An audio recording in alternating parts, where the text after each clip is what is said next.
ഇതാ പിടിച്ചോ, ശ്രദ്ധിക്കണേ.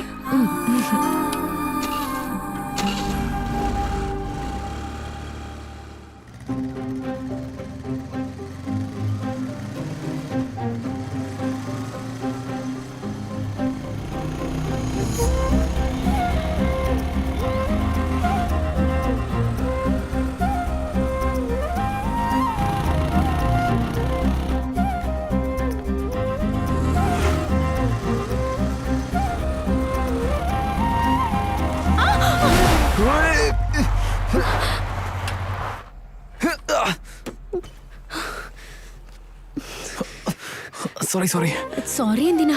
തെറ്റ് എന്റേതാ, ഞാനാ ശ്രദ്ധിക്കാണ്ട് വന്നത്. അത് കുഴപ്പമില്ല, ആരെങ്കിലും പറഞ്ഞോണ്ട് ചെയ്യുവോ? കുഴപ്പമില്ല, എനിക്കൊന്നും സംഭവിച്ചില്ല. കുറച്ചുകൂടി ഒന്ന് സൂം ചെയ്, മുഖം നന്നായിട്ട് തന്നെ കാണണം. അങ്ങനെയാ നീ പറയുന്നേ? ഫീൽ ഗുഡ് ലവ് സ്റ്റോറിയാടാ. ഫസ്റ്റ് വീഡിയോനേക്കാളും ഈ വീഡിയോനാണ് ലൈക്ക് കൂടുതൽ കിട്ടുക. എടോ, എന്തായി കാണിക്കുന്നേ? ആരാടാ അവള്? ഒന്നും അറിഞ്ഞൂടാത്ത പോലെ ഭാവിക്കുന്നേ. നിനക്കിത് എന്താന്നറിയില്ലേ? ഇതാണ് ഫോൺ എന്ന് പറയുന്നത്. ഇതിൽ ഞാൻ വീഡിയോ അത് എടുക്കുന്നു. മനസ്സിലായി. എന്തിനാ? എടാ കിട്ടു, ഇവൾ ഇപ്പോഴും 1940 ഉള്ളതെന്നാ തോന്നുന്നേ. എടാ തെണ്ടി, ഒരു 20 കൂടി കൂട്ടിക്കോ. കണ്ടില്ലേ രണ്ടിന്റെ മുഖം എങ്ങനെയാ ഇരിക്കുന്നതെന്ന്? ഇതിന് സോഷ്യൽ മീഡിയയിൽ ഇട്ടാ നമുക്ക് കുറെ വ്യൂസും ലൈക്സും ഒക്കെ കിട്ടില്ലേ? എടാ കിട്ടു, കഴിഞ്ഞ വീഡിയോനെക്കാട്ടി നമുക്ക് ഈ വീഡിയോയിൽ കൂടുതൽ ലൈക്സ് കിട്ടുമെന്നാ തോന്നുന്നത്. എനിക്ക് സംശയ, ഈ മോന്തക്കൊക്കെ എത്ര ലൈക്ക് കിട്ടാനാടാ? അയ്യോ, എന്തിനാ അവരെ അങ്ങനെ അടിച്ചേ? അടിക്കല്ല വേണ്ടേ, കൊല്ലണമായിരുന്നു. ഒരാള് താഴെ വീണുപോയാ അയാളെ പോയി സഹായിക്കാതെ നിന്ന് വീഡിയോ എടുക്കുന്നത് കണ്ടോ? നിങ്ങൾ ഇങ്ങനെ അടിക്കാൻ തുടങ്ങി ഒരുപാട് പേര് അടിക്കാനായിട്ട് വരും. ഒരുപാട് പേര് ഇങ്ങനെ തന്നെ ഇപ്പോ. നിങ്ങൾ എന്താ ഇത്രയും സോഫ്റ്റ് ആയിരിക്കുന്നേ? ഇങ്ങനെ ഇരുന്ന് ജീവിക്കാൻ പറ്റില്ല കേട്ടോ. എന്റെ ജീവിതം ഞാൻ നോക്കിയോളാം, ഇവരെ നിങ്ങൾ നോക്കിയോ. ഇത് പഴയ മോഡലാന്നാ ഞാൻ കരുതിയത്, പക്ഷെ പുതിയത് തന്നെയാടാ. അതേടാ.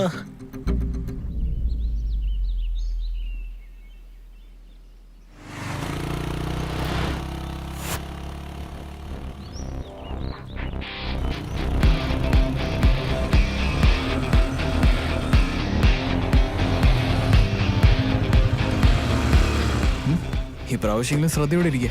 Hi, hi. നിങ്ങളോ ഈ കോളേജാണോ? അല്ല, അത് അപ്പുറത്തെ കോളേജാ. ഞാൻ ബൈക്ക് പാർക്ക് ചെയ്യാനായിട്ട് അങ്ങോട്ട് വന്നേ. എന്നെ നിങ്ങൾ എപ്പോഴും ഓർക്കണം, അതായത് ഇതുപോലെ ഇടയ്ക്ക് കയറി വരരുത്. എന്റെ പേര് വിജയ്. എന്റെ പേര്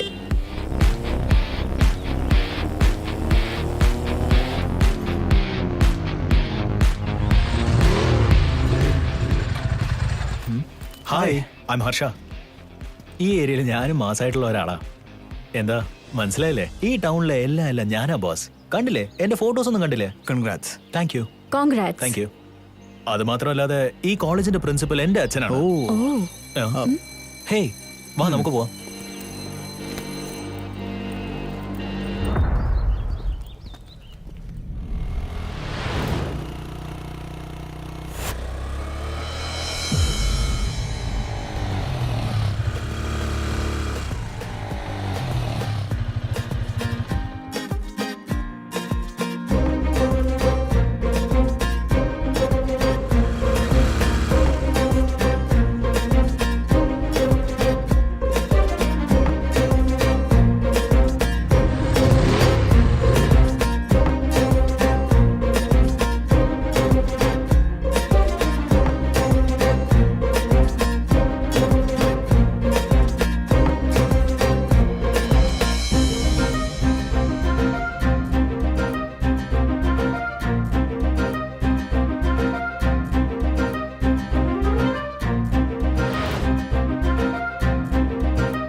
എന്താടി എപ്പോഴും നോക്കി നിൽക്കൽ മാത്രമേ അല്ല എന്തെങ്കിലും പറയാൻ ഉദ്ദേശമുണ്ടോ? എനിക്കും പറയണമെന്ന് ആഗ്രഹമുണ്ട്, പക്ഷെ എങ്ങനെ പറയണമെന്നാ അറിയാത്തത്.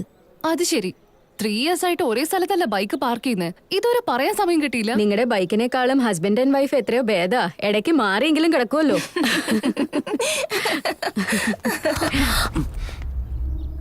സോറി, ഞാൻ കണ്ടില്ല.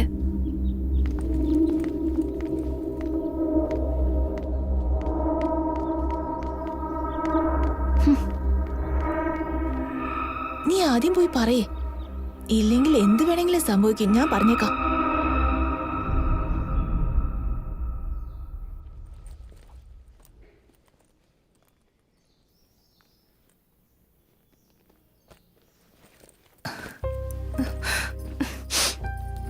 അത് തന്നെ ഇങ്ങനെ ഓർത്തോണ്ടിരിക്കണോ അമ്മേ? നീ എന്റെ കൂടെ എപ്പോഴുണ്ടെങ്കിലും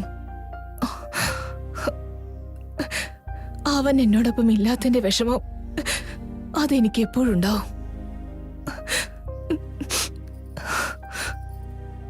ദൈവം എനിക്ക് 2 മക്കളെ തന്നു. എന്നിട്ട് 2 പേരും ഒരേ മാതിരിയാന്ന് പറഞ്ഞ് ഒരാളെ എന്നിൽ നിന്ന് അകറ്റി കൊണ്ടുപോയി. ഇങ്ങനൊരവസ്ഥ ആർക്കും ഉണ്ടാവാൻ പാടില്ല. ഓൾമോസ്റ്റ് എല്ലാം ശരിയായി അമ്മേ അവന്.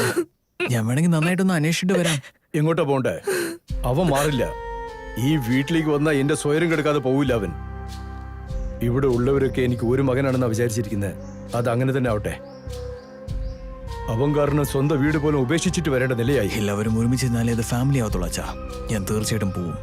അതേപോലെ അവന് ഗുണമായ ഉടനെ ഞാൻ തിരിച്ച് വീടോട് കൂട്ടിക്കൊണ്ടുവരികയും ചെയ്യും, ആർക്ക് ഇഷ്ടമുണ്ടെങ്കിലും ഇല്ലെങ്കിലും.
നിനക്ക് സുഖമാണോ എന്ന് ഞാൻ ചോദിക്കില്ലടാ.